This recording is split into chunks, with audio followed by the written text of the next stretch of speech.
pourquoi les clubs français sont nuls en C3. Évidemment, la C3, ça se joue de jeudi. Regardez, Baptiste Vautier, il s'est fait plaisir parce que c'est pas une compétition, c'est un mixeur à rêve des clubs français. C'est très drôle. Et notamment le mien, le Nice, qui joue ce soir contre la Roma. Et je n'ai pas beaucoup d'espoir. Alors, on l'a connu, des salles jeudi noir.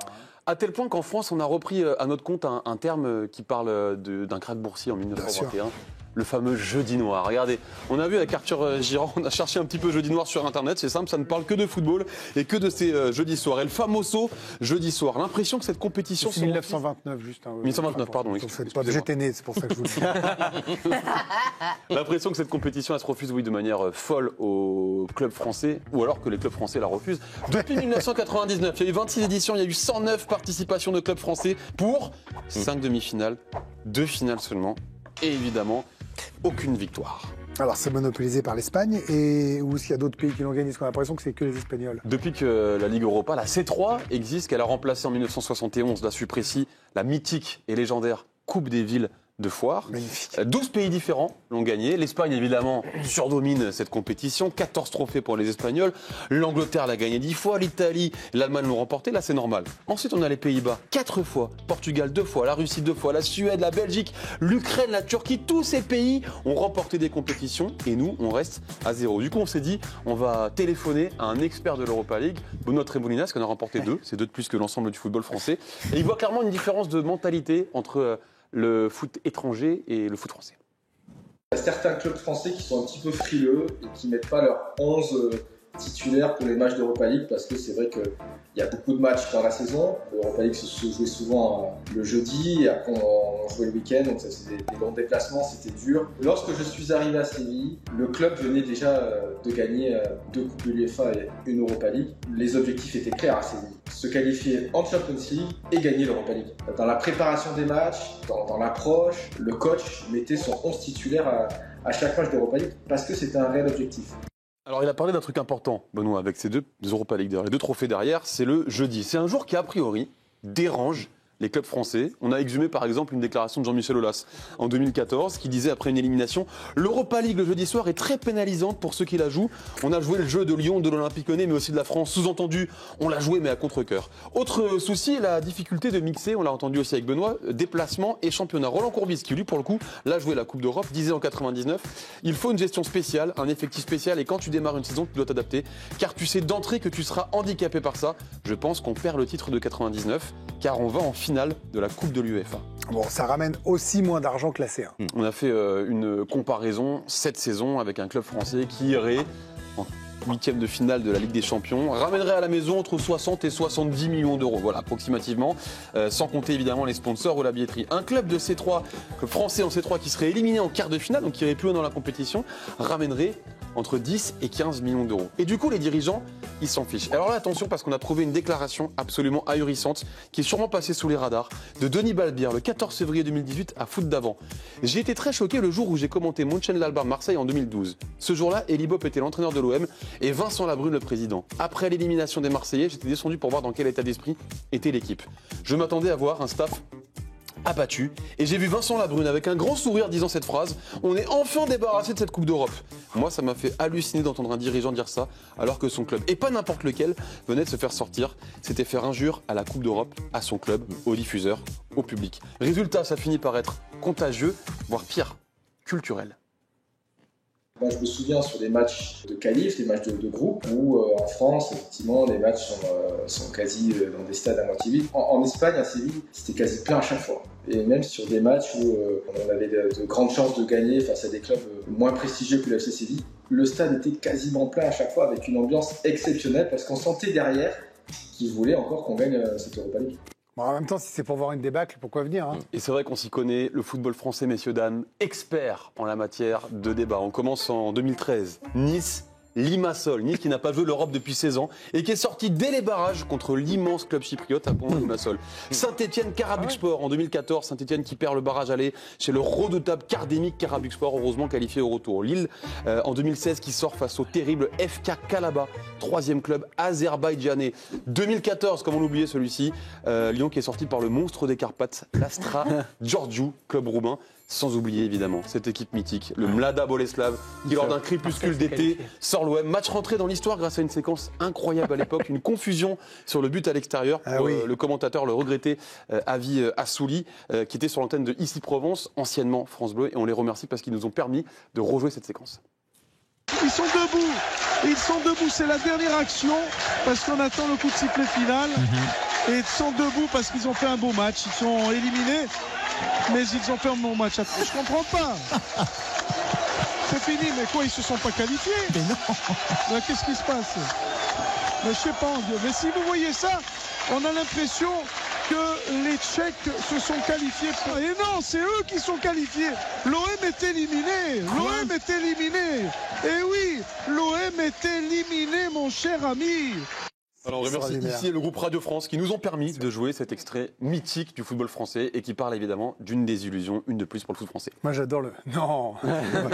C'est terrible. Ce sont des noms qui font rêver, tout ça. Hein, et c'est rien par rapport au doux nom des clubs déjà vainqueurs. Et je suis très sérieux, ça c'est mon football. Je sais que c'est aussi le vôtre, Yoann Rioux, le football des romantiques. Ipswich Town, IKF Göteborg, RCS Anderlecht, le Galatasaray, le CSKA à Moscou, le Zénith Saint-Pétersbourg, Donetsk récemment, tous ont remporté cette Ligue Europa. Ce qui manque finalement, c'est cet exemple, ce déclic, cette locomotive qui tirerait les clubs français. En fait, ce qui manque en France, c'est qu'un club français gagne l'Europa League. Ça peut amener derrière une dynamique positive pour les clubs français. Moi, je l'ai vécu en Espagne. Lorsqu'on a gagné 2 fois l'Europa League avec Séville, mais je peux vous dire que l'ambiance était incroyable, l'ambiance était folle. Il y avait une ville derrière nous, que c'était important de gagner. La deuxième année, c'était encore plus fou, parce qu'ils voulaient encore qu'on gagne cette Europa League. Donc il y avait vraiment, c'est vraiment quelque chose d'ancré au FC Séville. Et la preuve récente, 2024, l'Atalanta Bergame, club qui ne gagne jamais rien, maudit du foot italien, qui grandit dans l'ombre des clubs milanais, turinois. Eh bien, il remporte la Ligue Europa face à Leverkusen. Et regardez ces images de fous. Eh bien, on rêve de les voir un jour à Lille, à Lyon, à Marseille, soyons fous, à Nice. Mais pour l'instant, c'est pas de la main à la veille. Vous savez pourquoi? Pourquoi? Parce qu'on est nuls. Voilà. Merci Adrien. Raph, c'est comment les clubs français en C3? C'est nul. Merci. Très important de le placer à ce moment-là. Il y a un truc, moi, qui chaque année m'énerve. Et alors, c'était pire les années précédentes. On disait, mais si c'est pour pas la jouer, pourquoi tenter de se battre et de se qualifier? C'était quand même un truc de fou. Alors, Johan, je sais que c'est l'une de vos colères préférées. Cheval de bataille. C'est un cheval de bataille. Et en C3, alors plus en C1, hein, mais en C3, c'est une réalité. On est nul. Non mais Greg surtout ce qui était... C'est Greg moi. Vous pouvez faire une greffe, mais moi c'est Greg. Je suis vraiment romantique du football et moi j'ai eu la chance je suis né en 78, j'ai eu la chance de grandir où la Coupe de l'UEFA, c'était vraiment sacré, c'était le jeudi soir et il y avait des exploits de clubs français qui ont nourri notre imaginaire. Déjà Bastia. On a pris la géographie. Bastia, il y avait Sochaux 80-81, on a l'exemple encore contre l'Eintracht Francfort, la neige et tout à Bonal, extraordinaire. Le TFC qui avait éliminé le Maradona, le Naples de Maradona. Bien sûr. Maradona qui avait raté Beto Marsico, Maradona qui avait raté son tir au but au stadium et d'autres, je me rappelle de Lyon et dans les années 90 extraordinaire contre la Lazio. Donc en plus, nous, notre génération, les Quadras, on a vécu cette Coupe de l'UEFA avec des clubs français. Alors il y avait des exploits, et puis surtout, t'apprenais comme tu dis, ta chronique elle est merveilleuse vraiment parce qu'on apprenait des trucs. Et là, je vais voir juste. Déjà, on va commencer par la Ligue Europa Conférence depuis quelques années. C'est pareil la Ligue Europa Conférence. Non, la Ligue Europa, Johan, la Ligue Europa Conférence, c'est pas une Coupe d'Europe, c'est pas une Coupe d'Europe. La Fiorentina 2 fois, West Ham, l'Olympiakos en finale il y a 2 ans, et le Betis Séville. Et la Ligue Europa, il y a juste eu les Glasgow Rangers, qui sont en énorme crise, c'est plus les Rangers d'il y a 20 ans. Ils vont comme en finale en 2021-2022 contre l'Eintracht Francfort. Et puis Francfort déjà. Et même voilà, c'est pour vous dire que tout le monde y va. Et c'est pas seulement comme tu dis l'Espagne, l'Italie, tous les pays y vont, les pays de l'Europe centrale. Et nous, je comprends pas quand je vois Nice vraiment. Je suis obligé de revenir sur Nice l'an passé. Donc ils finissent 35e sur 36e, mais en étant catastrophique. Un match à oui, mais ils jouaient le top 4 pour jouer la Ligue 1, c'était la Ligue des Champions cette année. Et surtout, c'est qu'encore et c'est ça, Greg. Surtout, c'est qu'on a besoin, nous, les passionnés, on a besoin d'émotions. Et comme tu dis, on a vécu des émotions extraordinaires avec Marseille, la fameuse Ligue Europa, avec l'épopée extraordinaire en 2018 où tu vas jusqu'en finale, tu perds en finale. Mais on a vécu des émotions extraordinaires. Rolando, Ballon d'Or, contre Salzbourg, contre Leipzig, c'était fantastique. Et même il y a 2-3 ans encore, ils vont en demi-finale contre l'Atalanta Bergame. Et en plus, on adore ces épopées-là. Et on a besoin, le foot français a besoin, comme tu dis, il y a un moment donné, tu prends Nice 35e sur 36, 0 victoire en 8 matchs. Et ce qui est terrible, c'est qu'en fait, et même quand on voit le destin de Bodo Glimt, le club norvégien, Norvégiens. Après, la situation géographique était extraordinaire. L'an passé, ils vont en demi-finale. Ils te font une épopée absolument extraordinaire. Ils ont failli aller On en va finale. pas faire le Wikipédia de C'est-à-dire qu'en fait, tout le monde y va, sauf nous. Ça qui est fou. C'est vrai. Tout le Non, monde- mais- Et même l'an passé, Et Johan, où on a quand même eu une émotion positive, c'est quand même Lyon. Lyon contre le pire Manchester United depuis 40 ans. Oui. Tu mènes 4-2 à la 110e minute de jeu et tu arrives à te faire. Au moins, il y avait une émotion. Mais c'était génial Après, quand c'était même. génial. C'était Ouais, une à soirée de vivre. fou en Oui, mais l'occurrence. Johan, vous savez qu'on va dans votre sens, parce que Très belle c'est chronique. pourquoi les clubs français sont nuls en C3. Voilà, on peut pas faire mieux. Pourquoi les clubs français sont nuls en C3 C'est même pour vous dire. Mais il y a un truc intéressant. Tout est intéressant. Mais Julien, il y a un truc où il dit, Jean-Michel Aulas se dit, ce jeudi est mal placé. Mais moi, ça me rend dingue cette histoire de jeudi mal placé.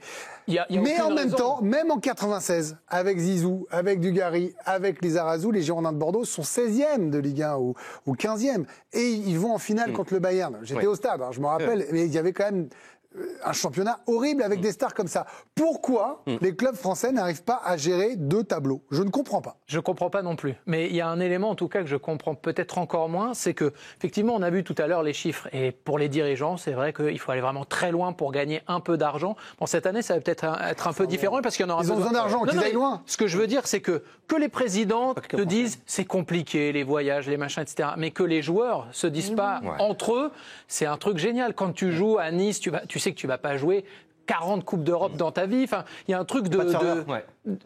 La ferveur derrière le GC Nice, il n'y en a pas. 20 000, Oui, 20 000 mais- spectateurs ce soir pour Nice-Roma. Y a pas de ferveur. Choc. Oui, mais bien sûr, mais Mais du coup, au-delà on a de ça, les joueurs ils C'est peuvent en aussi semaine. prendre le truc en main d'une certaine manière. Et il y a Mais aussi du des coup, clubs si où t'as il y a pas de la envie de la jouer, ferveur. tu dis les supporters ils s'en foutent, ils viennent même pas au stade, le stade il n'est pas plein, tu dis bon bah. Crée une épopée. non, mais Crée une c'est épopée. Une Il faut donner l'envie aussi aux gens. Et Et c'est déjà arrivé. Saint-Etienne, moi je me rappelle avoir commenté en Coupe Bien sûr, d'Europe. sous Galtier, notamment. Et c'était vraiment super bien parce que justement au début c'était un peu compliqué. Il y avait eu le faux pas dont tu as parlé tout à l'heure, Adrien. Et que derrière, on sentait que le stade il était rempli à partir du mois de novembre, que les supporters ils venaient à l'extérieur. Alors certes, ils avaient été éliminés cette année-là au FC Bâle, etc. Mais il y a quelque chose qui s'est passé. Marseille, il y a des trucs qui se passent à chaque fois. Et je me dis, les joueurs doivent aussi se dire, on se prend en main et on crée ce cercle vertueux. Surtout quand on a des joueurs en plateau, ils nous expliquent tout le temps on veut tout jouer, on veut tout gagner. Donc, en C'est pour fait, ça qu'on ne veut plus de joueurs en plateau, ils disent n'importe quoi. Non, mais je ne comprends pas du coup ce manque d'intérêt, alors que quoi qu'il en soit, c'est l'Europe. Tu as quelque chose à gagner et tu as justement l'histoire à marquer. Mais Parce oui. que quand on voit tout ce que tu racontes, enfin, la liste des clubs, etc., au contraire, soyez les premiers, créez l'épopée. Oui, les matchs le jeudi, remplissez les stades et tu as une autre. Une autre aventure. Tous nos à consultants vivre. disent les joueurs, ils veulent toujours jouer. Et oui, ils veulent tout jouer, ils veulent tout Ils gagner. peuvent jouer et être nuls. Pas de Non, problème. mais là, non, Jouer, ce sera abusé. Ils demandent pas à jouer, c'est quand ils jouent, ils sont pas bons. Ça le problème. Pourquoi ils sont pas bons le jeudi? Pourquoi ils sont pas. Ouais, voilà. Parce que arrête. l'explication elle est très simple, c'est parce que la bon pression sur le championnat et la pression financière est trop importante pour les clubs. Et ben là, ils vont aller Aujourd'hui, chercher de l'argent, comme t'es- disait Julien. mais non, mais quand t'es Mais il y a Lyon- plus de sous, donc il y a quand plus de t'es pression. Lyon, cette saison qui joue à Ligue Europa, par exemple.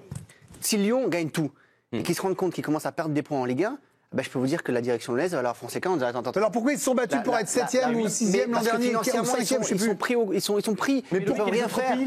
Mais c'est pas. Mais et oui, quand t'es patron de l'Olympique Lyonnais aujourd'hui, le plus important, c'est de te qualifier en Ligue des Champions l'année prochaine. Et si tu sens que en laissant un peu tomber la Ligue Europa cette année, t'as plus de chances. Je dis pas que tu vas y arriver, mais t'as plus de chances de te qualifier en Ligue des Champions. justement, comme constat. Je dis pas que c'est pas terrible. Le Je dis, mais calcul est l'explication, elle est facile. Mais Loïc, Ça fait c'est l'année pas vrai. Quand il y avait Bien les sûr que c'est vrai. quand il y avait les Nice a 900 amené millions, troisième l'année les dernière. 750 Quatrième, millions, pardon. quand ça tombait dans tous les sens, ils étaient aussi nuls que quand il n'y avait pas de pognon. Parce que la Ligue des Champions prend tout. Et sur chaque année, chaque club vient avec un budget chaque année. Il y a Mais pas alors de fonds pourquoi alors, propres. Il y a tu sais quasiment quoi pas de fonds On n'a propres qu'à dans dire les qu'on clubs. fait que les 3 premiers qui vont en Ligue des Champions et les autres, Ouais, ouais. ils font la Coupe de Ville des Foires entre eux. Mais oui, sauf qu'après, tu as aussi de la communication de dire si j'ai terminé européen, on a fait une bonne saison quand même, puisqu'on est Non, européen. en fait, ils se battent pour gagner une place de plus pour gratter 12 000 euros, en fait.